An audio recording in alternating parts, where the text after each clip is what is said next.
মহারাষ্ট্রে বিপ্লবী আন্দোলন। বাংলাদেশে অনুশীলন সমিতি প্রতিষ্ঠিত হওয়ার পূর্বে সশস্ত্র পথে ব্রিটিশ শাসন উচ্ছেদের উদ্দেশ্যে মহারাষ্ট্রে বাসুদেব বলবন্ত ফারকে নেতৃত্বে প্রথম গুপ্ত সমিতি গড়ে ওঠে। বাসুদেব বলবন্ত ফারকের নেতৃত্বে মহারাষ্ট্রে প্রথম গুপ্ত সমিতি গড়ে ওঠে। 1854 খ্রিস্টাব্দের মহারাষ্ট্রের কোবালা জেলায় এক চিত্রাবন ব্রাহ্মণ পরিবারে তার জন্ম হয়। বাল্যকাল থেকেই তিনি মনে প্রাণে ব্রিটিশ বিরোধী ছিলেন। 1876 থেকে 1877 খ্রিস্টাব্দে বোম্বাই প্রেসিডেন্সির ব্যাপক দুর্ভিক্ষে সরকারের উদাসীনতা লক্ষ্য করা যায়। তিনি সিদ্ধান্তে আসেন যে দেশের সকল দুরবস্থার জন্য ইংরেজ সরকারই দায়ী। দেশের মধ্যবিত্ত সম্প্রদায় তার ডাকে সাড়া দেয়নি।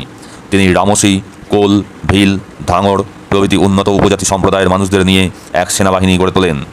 ইংরেজদের বিরুদ্ধে সশস্ত্র সংগ্রামের জন্য রহিলা সর্দার ইসমাইল খাঁ তাকে 500 রহিলা দিয়ে সাহায্য করতে সম্মত হন। সরকারি কোষাগার লুণ্ঠন, ধনীদের গৃহে ডাকাতির মাধ্যমে তিনি বিপ্লবের ব্যয় নির্বাহ করতেন। তিনি বন্দী হন এবং বিচারে তার যাবজ্জীবন দ্বীপান্তর হয়।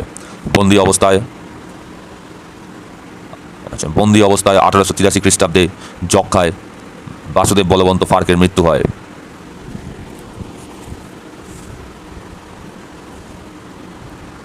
ফারকের নেতৃত্বে ভারতের বিপ্লব প্রচেষ্টা ব্যর্থ হলেও তার বিপ্লবী ঐতিহ্য ব্যর্থ হয়নি। ডক্টর রমেশচন্দ্র মজুমদার তাকে ভারতের বৈপ্লবিক জাতীয়তাবাদের জনক বলে আখ্যায়িত করেছেন। ঠাকুর সাহেব নামে উদয়পুরের জনৈক রাজপুত রাজপুরুষ পশ্চিম ভারতে গুপ্ত সমিতি গঠন করে সশস্ত্র গণ অভ্যুত্থান ও সেনাবাহিনীর সাহায্যে ভারত থেকে ইংরেজদের বিতাড়নে সচেষ্ট হন। মহারাষ্ট্রের এই সমিতির বেশ কিছু শাখা ছিল। বরোদায় বাসকালে বাংলার বিশিষ্ট বিপ্লবী নায়ক অরবিন্দ ঘোষ এই সমিতির সদস্য হন এবং 1896 খ্রিস্টাব্দে এর পুনা শাখার সভাপতি নির্বাচিত হন। মহারাষ্ট্রে বৈপ্লবিক চিন্তাধারার বিস্তারে চরমপন্থী তিলকের ভূমিকা বিশেষ উল্লেখযোগ্য। জনগণকে বৈপ্লবিক চেতনায় উদ্বুদ্ধ করার জন্য বাল গঙ্গাধর তিলক মহারাষ্ট্রে সার্বজনীন গণপতি উৎসব 1894 খ্রিস্টাব্দে তিনি পত্তন করেন। সার্বজনীন গণপতি উৎসব 1894 খ্রিস্টাব্দে এবং 1895 খ্রিস্টাব্দে শিবাজী উৎসবের প্রবর্তন করেন। গণপতি উৎসব ছিল মহারাষ্ট্রের এক অতি প্রাচীন ধর্মীয় উৎসব। গণপতি হিন্দুদের রক্ষাকর্তা।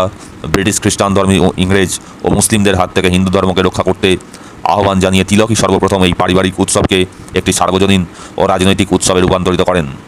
বিদেশি মুসলিমদের মহারাষ্ট্রের জাতীয় জাগরণের প্রধান পুরোহিত বাল গঙ্গাধর তিলকের আদর্শে উদ্বুদ্ধ হয়ে 1895 খ্রিস্টাব্দে দামোদর হরি চাপেকর এবং বালকৃষ্ণ চাপেকর নামে দুই ভাইয়ের উদ্যোগে পুনা শহরে হিন্দু ধর্মের অন্তরায় বিনাশী সংঘ নামে এক গুপ্ত সমিতি গঠিত হয়।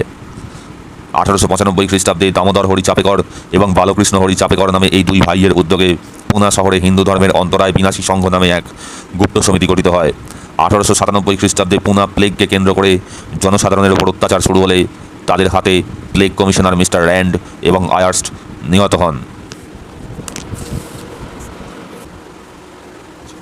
আধুনিক ভারতে এটাই প্রথম বিপ্লবী হত্যাকাণ্ড এবং বিচারে তাদের ফাঁসি হয়। আর্য বান্ধব সমাজের কার্যকলাপ লাহোর, বরোদা এবং হায়দ্রাবাদে বিস্তৃত ছিল। এই সমিতির অন্যতম প্রধান নেতা ছিলেন আত্মারাম পাণ্ডুরঙ্গ, ব্রজচাঁদ পোদ্দার ও যমুনালাল বাজাজ।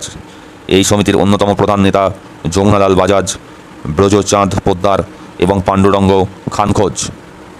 মহারাষ্ট্রে বাল গঙ্গাধর তিলক, পাঞ্জাবে লালা রাজপথ রায়, ভাই পরমানন্দ ও বাংলার বিপ্লবীদের সঙ্গে এই সমিতির যোগাযোগ ছিল। 1899 খ্রিস্টাব্দে বিনায়ক দামোদর সাভারকারের নেতৃত্বে মিত্র মেলা নামে একটি সংঘ প্রতিষ্ঠিত হয়। 1904 খ্রিস্টাব্দে এই সংঘের নতুন নামকরণ করা হয় অভিনব ভারত। 1904 খ্রিস্টাব্দে এই সংঘের নতুন নামকরণ করা হয় অভিনব ভারত। মহারাষ্ট্রের নানা স্থানে এই সমিতির শাখা প্রতিষ্ঠিত হয়। আচার্য জে.বি. কৃপালিনী, বি.জি. খের এই সমিতির সঙ্গে যুক্ত ছিলেন। আচার্য জে.বি. কৃপালিনী, বি.জি. খের এই সমিতির সঙ্গে যুক্ত ছিলেন। এই সভা সমিতি করার জন্য এই সমিতির কয়েকজন সদস্য প্যারিসে চলে যান। 1906 খ্রিস্টাব্দে সাভারকার লন্ডনে যান এবং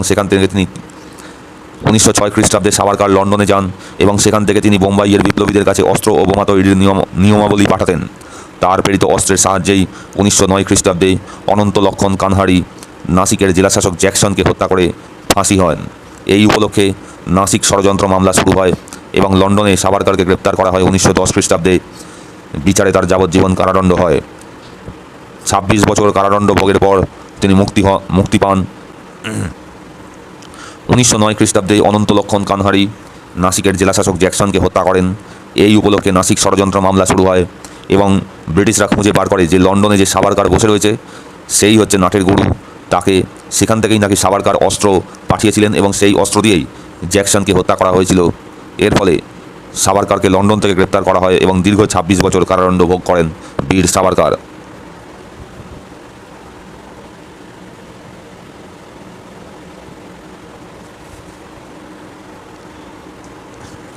মহারাষ্ট্র ও বাংলার বিপ্লবীদের মূলত কয়েকটি পার্থক্য ছিল, যেমন এক বাংলার বিপ্লবী আন্দোলনের মতো মহারাষ্ট্রের বিপ্লববাদ কোনো একটি বিশেষ কেন্দ্রকে কেন্দ্র করে পরিচালিত হতো না। মহারাষ্ট্রের বিভিন্ন স্থানে সংগঠিত বিপ্লবী সংস্থাগুলি স্বাধীনভাবেই কাজ করত।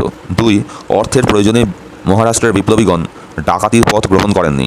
তারা ধনবান ব্যক্তিদের দানের উপর নির্ভরশীল ছিলেন। এই কারণে অস্ত্রশস্ত্র সংগ্রহের ব্যাপারে তাদের খুবই অসুবিধার সম্মুখীন হতো। 3, বিপ্লবীদের নেতৃবৃন্দের গ্রেপ্তার, দ্বীপান্তর বা অন্যান্য শাস্তির পর, বিশেষ করে নাসিক ষড়যন্ত্র মামলার পর মহারাষ্ট্রের বিপ্লবী আন্দোলনে ভাটা পড়ে। এই কারণেই 1912 থেকে 1917-র মধ্যে পুরনো বোম্বাই প্রেসিডেন্সিতে কোনো প্রকার বৈপ্লবিক তৎপরতা লক্ষ্য করা যায় না। অপরদিকে বাংলার ক্ষেত্রে কিন্তু তা হয়নি।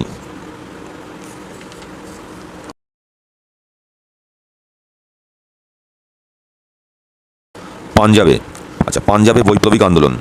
পাঞ্জাব কিশোরী লালা লাজপত রায় পাঞ্জাবকে অগ্নিমন্ত্রে দীক্ষিত করেন। 1904 খ্রিস্টাব্দে প্রবাসী বাঙালি যতীন্দ্রমোহন চট্টোপাধ্যায় এবং আরও কয়েকজনের চেষ্টায় পাঞ্জাবের সাহারানপুরে প্রথম বিপ্লবী সমিতি গড়ে ওঠে। পরে এই সমিতির কর্মকেন্দ্র রুড়কিতে স্থানান্তরিত করা হয়। রুড়কি ইঞ্জিনিয়ারিং কলেজ থেকেই এই সমিতির অধিকাংশ সদস্য সংগৃহীত হতো। অধ্যাপক লালা হরদয়াল, অজিত সিং মানে ভগৎ সিংয়ের কাকা, সুফি অম্বা প্রসাদ এই সমিতির সঙ্গে যুক্ত ছিলেন। অধ্যাপক লালা হরদয়াল, অজিত সিং মানে ভগৎ সিংয়ের কাকা, সুফি অম্বা প্রসাদ এই সমিতির সঙ্গে যুক্ত ছিলেন। অজিত সিং এবং অম্বা প্রসাদ বিভিন্ন বিপ্লবী পত্রিকা প্রকাশ করেন এবং এই পত্রিকাগুলির মধ্যে উল্লেখযোগ্য হল ঝঙ্গের শিয়াল, ভারত মাতা, পাঞ্জাব কিশোরী। অজিত সিং এবং অম্বা প্রসাদ বিভিন্ন বিপ্লবী পত্রিকা প্রকাশ করেছিলেন। এদের মধ্যে উল্লেখযোগ্য ছিল ঝঙ্গের শিয়াল ও ভারত মাতা।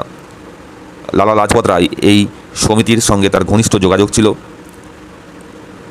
বাংলার বিপ্লবীদের